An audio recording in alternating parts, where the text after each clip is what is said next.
donc, comme Xavier m'a gentiment présenté, je suis Patrick Gosier, je suis donc sur le département formation de l'INRS.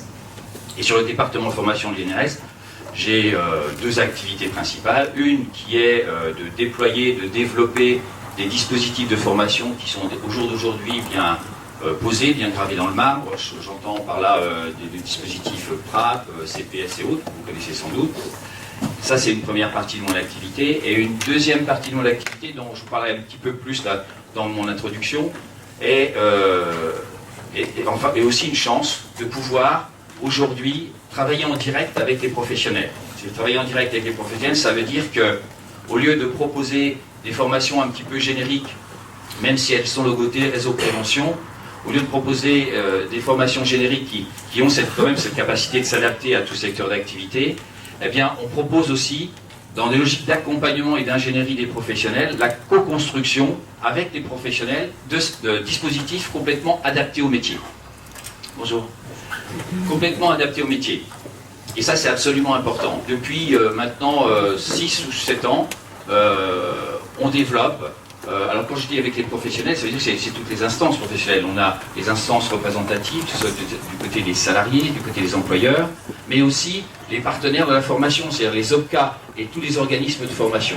Et c'est grâce à ce travail en commun qu'on arrive à aboutir sur des dispositifs et des offres de formation qui, bien sûr, vous le comprendrez, dès qu'ils arrivent dans l'offre de formation, sont beaucoup plus ou beaucoup mieux, on pourrait dire, accueillis par l'ensemble des professionnels, puisqu'on les a co-construits, ils portent souvent le nom de la profession, et évidemment, c'est beaucoup plus intéressant.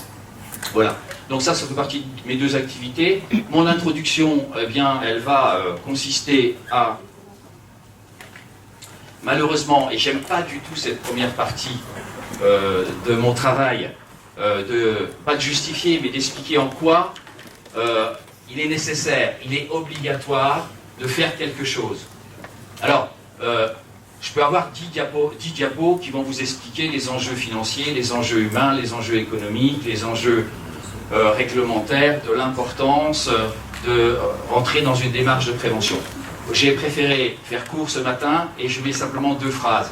Deux phrases qui disent des centaines de milliers d'accidents du travail. Qui est en cible de ça? C'est tous nos salariés. C'est nous, c'est les salariés. Des centaines de milliers d'accidents du travail. 700 000 accidents du travail par an. Ça veut dire quoi? Ça veut dire des personnes qui sont à un moment privées de la capacité, de la possibilité de travailler dans des dimensions qui peuvent s'aggraver dans le temps. Soit sur des accidents du travail ou soit sur des maladies professionnelles. C'est ça que ça veut dire. Des centaines de milliers d'accidents du travail et des dizaines de milliers de maladies professionnelles. Ça, et charité bien ordonnée, commençant par nous-mêmes. Vous voyez que j'ai commencé par donner l'impact de cette non-prévention ou cette prévention insuffisante sur le salarié. Le deuxième impact, il est aussi important. Ça représente, les conséquences sont des millions de journées non travaillées. C'est une ville comme Bordeaux, généralement quand je fais un topo, je prends une ville la plus proche de la région. C'est une ville comme Bordeaux, et ça correspond, et c'est une ville comme Bordeaux qui s'arrête de travailler pendant une année. C'est ça que ça représente, au niveau du régime général, la conséquence des arrêts du travail en ce moment, tous les ans, une ville comme Bordeaux qui s'arrête de travailler pendant une année. Donc tout ça pour dire qu'il y a évidemment des impacts au niveau des salariés, évidemment des impacts au niveau de l'entreprise et au niveau de la performance de l'entreprise. Ça se décline comment? Ça se décline sur des conséquences pour nos entreprises. Et vous pouvez remarquer que cette courbe qui est un petit peu connue dans le milieu de la prévention quand on veut convaincre surtout d'une chose, c'est que le sort du salarié, il est complètement lié au sort de l'entreprise. Qu'à partir du moment où un salarié rentre dans une douleur, une souffrance, pour arriver à une exclusion sociale parce que ne pouvant plus travailler, il perd son emploi, eh bien cette montée vers l'enfer, je vais dire comme ça, eh bien évidemment c'est le même sort au niveau de l'entreprise, qui commence par une perte d'efficacité, de flexibilité, un absentéisme qui, au fur et à mesure, va aller jusqu'à faire perdre l'intérêt, l'attrait vers les professions. Et puis bien sûr, avec toutes les conséquences qui sont économiques en termes de perte de crédibilité client et tout ce qu'on peut imaginer. Voilà. Alors, les enjeux de la prévention, vous l'avez bien compris, c'est d'inverser, de garder cette courbe vers le haut, bien sûr, et de remplacer la problématique par qualité de vie au travail et performance. Le vrai message, il est, et on le sait tous, c'est que à partir du moment où je vais améliorer la qualité de vie au travail, évidemment, je vais faire évoluer la performance de l'entreprise. Donc on est bien tous dans la même direction. Et pour ça, pour répondre à ça, une des réponses qu'on a expérimentées depuis un bon petit moment et qui nous semble tout à fait répondre, du moins en partie, à ces enjeux-là, eh bien, c'est de poser un nouveau paradigme qui est dire et d'affirmer très fort, et je crois que toute cette journée, vous allez nous le confirmer, c'est la formation, c'est une action de prévention à part entière. Alors, évidemment, on est tous concernés, enfin beaucoup de personnes ici sont concernées par la formation, des organismes de formation ou des responsables de formation ou des RH. Évidemment, on est convaincus de ça. Mais il reste du chemin à faire en termes de convaincre de l'importance et de la possibilité de changer la problématique de l'entreprise en termes de santé par la montée en compétence de l'ensemble des acteurs de l'entreprise. C'est ça le nouveau paradigme, c'est-à-dire que c'est possible. Alors pour ça, il y a des réflexions qui ont été conduites, des ingénieries qui ont été conduites, d'ordre un peu logique et global, qui était de s'interroger, si on pose comme postulat, comme paradigme que la formation peut être une réponse à la problématique de santé de l'entreprise, c'est s'interroger en amont quelles sont les compétences qui sont nécessaires à l'entreprise pour que ça change, pour que ça évolue. Et là, en termes d'ingénierie, avec nos collègues du service formation, avec nos collègues des CARSAT, notre réflexion, elle a abouti à définir, vous voyez, une logique de compétences collectives qui sont les conditions de réussite de la mise en place d'une démarche de prévention qui s'appuie sur l'évolution des compétences. Et j'aime beaucoup cette logique de compétences collectives qui est de plus en plus, je vais dire, à la mode, mais dans le bon sens du terme, et qui démontre que, tous ensemble. Et c'est aussi qui démontre tout à fait l'inverse, c'est qu'une seule catégorie d'acteurs qui rentrent dans la démarche, et on l'a expérimenté, ça ne peut pas fonctionner. Alors vous voyez, je ne vais pas vous les lister au fur et à mesure, mais vous pouvez remarquer que dans ces logiques de compétences, il va être complètement intéressant de pouvoir, à partir du moment où on les a définies, de s'interroger, oui, d'accord, des compétences, mais où on les pose dans l'entreprise? Qui va se les approprier? C'est quoi la bonne place? Et là, on s'aperçoit que la stratégie de où poser la compétence, elle définit 3 périmètres. Un périmètre, bien sûr, qui, en termes de pilotage d'une démarche de prévention, qui va s'appuyer sur l'évolution des compétences. Évidemment, je sais à qui il est le téléphone. J'ai un tout petit peu honte, je vous prie de m'excuser. Évidemment, en termes de pilotage, c'est le chef d'entreprise. Et là, on voit que sur le pilotage, et dans l'ordre des choses, il est évident qu'il n'y aura aucun changement de fond qui se mettra en place tant que nos directions n'auront pas décrété très fortement, nous rentrons dans une démarche de prévention, nous montons en compétences et nous faisons évoluer la santé de notre entreprise. Voilà les compétences qui doivent être posées. Vous avez les compétences du chef d'entreprise qui sont en rouge. Après, ce qui apparaît, et ça c'est 70 ans d'expérience en termes de prévention conduite dans nos entreprises, qui nous disent qu'il est plus possible de mettre une démarche de prévention des entreprises sans s'appuyer sur un animateur de prévention. Sur une personne qui est repérée, dédiée, qui est responsabilisée dans l'animation, la mise en vie de la démarche de prévention. Et c'est un animateur de prévention. Et puis bien sûr, et là je reviens à des postulats et des convictions extrêmement fortes des professionnels de la prévention, c'est qu'il n'y a pas une démarche de prévention qui peut aboutir si on ne resitue pas l'opérateur ou l'agent au cœur de la démarche. Tout simplement parce qu'on sait que c'est lui qui est au cœur, c'est lui qui a mal, c'est lui, etc., etc. On le sait. Voilà. Donc ces conditions-là, elles nous font dire que, eh bien, pour qu'une démarche de prévention basée sur l'évolution des compétences de l'entreprise, si on veut qu'elle fonctionne, eh bien, il y a ces 3 notions, ces 3 périmètres d'activité et ces 3 compétences à développer dans l'entreprise. Alors, sur les petites entreprises, vous avez quelquefois des directions et l'encadrement en proximité qui sont les mêmes personnes. C'est un dispositif qu'on a conduit notamment avec les entreprises de la propreté, par exemple. La très petite entreprise, c'est le directeur qui venait sur la journée d'information du pilotage et qui venait aussi sur pour être animateur de prévention au sein de son équipe. Bien sûr. Encore une fois, l'important, c'est d'être dans la logique d'avoir l'ensemble des compétences dans son entreprise. et puis opérateurs et agents. Alors de ça, c'était bien sûr le canevas de base de notre ingénierie de formation, qui a débouché, bien sûr, sur des dispositifs que vous connaissez tous. La preuve, vous allez témoigner tout à l'heure sur ces dispositifs. Donc des réponses formation, des dispositifs. Par rapport à notre positionnement institutionnel, il est évident que ces dispositifs, ils devaient répondre à deux impératifs. C'est et à la fois être spécifique au métier, je vous ai expliqué tout à l'heure, c'était important qu'on aille réinterroger les activités professionnelles réelles, en termes de risque, en termes simplement d'activité professionnelle, qu'est-ce qui faisait la spécificité, mais aussi d'y intégrer, d'y ajouter les exigences de mode pratique, et là cette fois-ci c'était nos compétences de préventeurs, nos exigences professionnelles. Et tous les dispositifs que je vais vous présenter brièvement, ils ont cette double capacité, cette double compétence.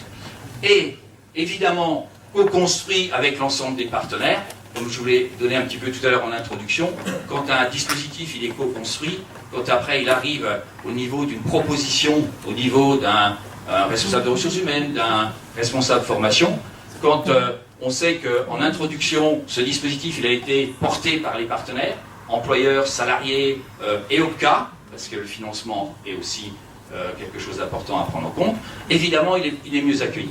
Et puis porté et démultiplié par tous les acteurs de la formation initiale et de la formation professionnelle continue, c'est une réalité. Beaucoup de ces dispositifs dont je vais vous parler sont dispensés par des enseignants, surtout les lycées, professionnels, CFA, etc., dans un cadre de la formation initiale et au niveau de la formation professionnelle continue. Là, ce que je voudrais, c'est vraiment envoyer un chaleureux remerciement et hommage à tous nos formateurs, qui sont, en bout de course, les porteurs de ces dispositifs. C'est eux qui se défoncent un peu pour, et à la fois convaincre, et à la fois pour aussi porter les salariés et porter la compétence chez les salariés. Et les formateurs, on s'appuie sur deux types de formateurs pour déployer ce réseau-là.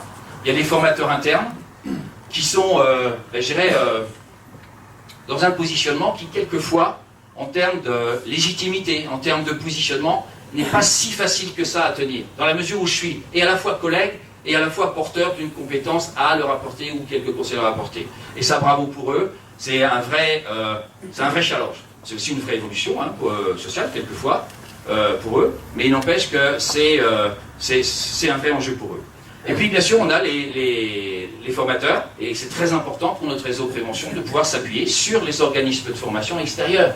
Au jour d'aujourd'hui, on garantit à tous les établissements et les entreprises la qualité de la formation en proposant une logique d'habilitation de plus de 3500 organismes de formation qui sont logotés Réseau Prévention INRS et qui disent aux entreprises et établissements, voilà les personnes auxquelles il faut s'adresser pour faire de la formation. Et toute cette logique d'habilitation, au jour d'aujourd'hui, environ 3500 organismes de formation. Et on a même la même logique avec nos entreprises et leurs formateurs internes, où on va leur proposer d'officialiser ce partenariat à travers la même logique d'habilitation. Donc, un élément important. Et puis, pour terminer, parce que ce qui va être important, c'est que vous nous parliez bien sûr de vos expériences, je vais vous passer en revue les dispositifs qui sont actuellement en cours et les projets. Au jour d'aujourd'hui, et je vais commencer par le dispositif PRAP, IBC, 2S, petite enfance, tertiaire. Alors tertiaire, c'est une appellation qui est un petit peu générique, mais qui oriente surtout la compétence autour de l'activité écran, bureau. Et donc on a cette évolution du dispositif PRAP, prévention des risques et de l'activité physique, qui, au jour d'aujourd'hui, après 4 ou 5 années de relance du dispositif, voit entre 250 000 et 300 000 salariés qui ont été formés en tant qu'acteurs PRAP. On a à peu près 2800 formateurs, soit internes, soit d'organismes de formation, qui portent vaillamment ce dispositif. Alors, on peut être tout à fait satisfait, un peu plus de 250 000 acteurs PRAP formés en 4 ans. Oui, il en reste 28 millions. Voilà. Un autre dispositif que pas mal de nos entreprises ont découvert depuis quelques années, pas forcément par je vais dire, la bonne introduction, mais un dispositif qui s'appelle TMS Pro, bien sûr, qui est un dispositif qui a été lancé par notre ministère du Travail dans une finalité, c'était de booster la prévention des troubles musculo-squelettiques. Donc c'est un dispositif qui est aussi basé sur l'évolution de la compétence de l'entreprise à travers la formation de personnes ressources.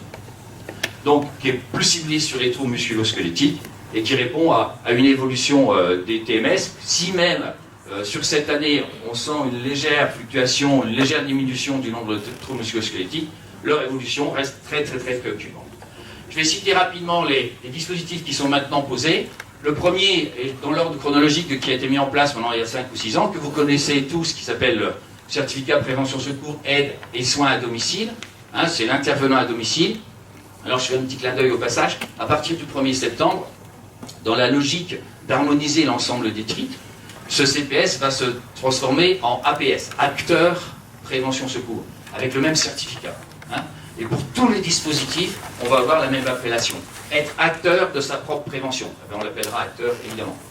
Alors, sur le secteur à domicile, alors, je fais simplement un tout petit renvoi sur les diapos précédentes. Hein. On est sur 3 niveaux d'acteurs. Il y a l'acteur, l'animateur et le dirigeant. Et sur les 3 niveaux, et sur tous les dispositifs, la préconisation, elle est de mettre de la compétence sur tous les niveaux. Donc vous retrouverez un acteur, un animateur et une formation de dirigeant, formation de dirigeant qui est prévue sur l'ensemble des dispositifs autour d'une demi ou une journée. Le CINERPA, qui en réalité porte un dispositif qui s'appelle APA, hébergement et accueil des personnes âgées, et qui a été construit sur l'accompagnement du syndicat national des établissements recevant des personnes âgées. Je crois qu'on a un représentant du CINERPA, monsieur. Voilà. On vous sollicitera dans quelques minutes, si vous voulez bien. Hein, voilà. Et donc c'est grâce à l'accompagnement du CINERPA qui a été notre regard professionnel pour la construction du dispositif. L'AFT, ce sont la formation du transport, et qui voit démarrer en ce moment même, hein, puisque la première formation de formateurs s'est terminée hier à Paris.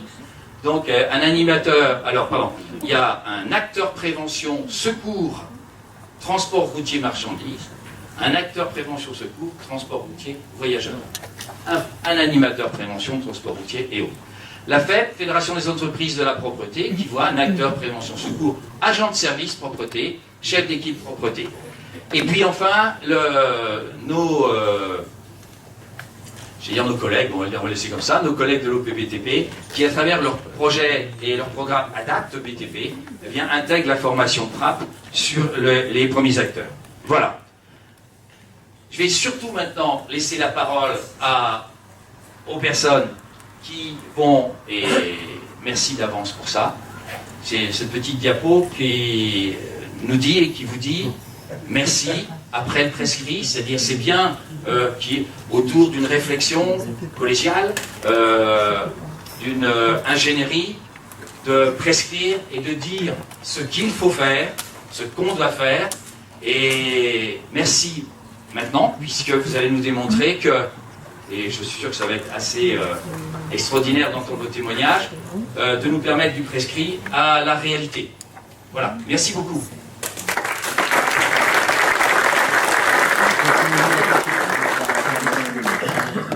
Avant de passer au témoignage, j'ai envie de vous dire une chose, c'est qu'aujourd'hui on va faire un pari, on va relever un challenge, celui de créer une entreprise, ou de créer la cartographie d'une entreprise quasi parfaite.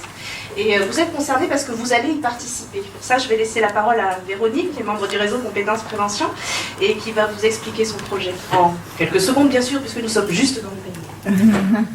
Quelques secondes avec moi, c'est mort. Et voilà, c'est déjà mort. L'idée, donc j'ai fait un tableau dans le SAS, là. Il fait super chaud, donc essayez d'être rapide parce que vous allez mourir. L'idée, c'est de recenser toutes les actions de prévention que vous avez conduites les uns les autres dans les entreprises, dans le milieu hospitalier, les entreprises, enfin, on aide à domicile. Vous notez ce qu'il y a sur un papier et après vous me dites, puisque c'est moi qui vais les positionner, puisqu'il y a des gens qui me disent que c'est un petit peu complexe. Moi, c'est encore un coup de mon cerveau, c'est pas grave. Il est tout jeune, donc c'est le bordel. Et donc on les positionne dessus, donc ça permet de voir, bon là il y en a 2-3 qui ont déjà noté des choses, donc ça permet de voir tout ce qu'on peut faire et ce qu'on pourrait faire ou ce qu'on aurait pu faire, parce que dans ces cas-là, sur les post-it, on y mettra une gommette noire. Voilà. Ensuite, moi je ferai la synthèse de ce tableau-là et on la fera suivre par internet et on aura construit ensemble l'entreprise virtuelle la plus vraisemblable. C'est clair ? Vous êtes trop fort. C'est clair.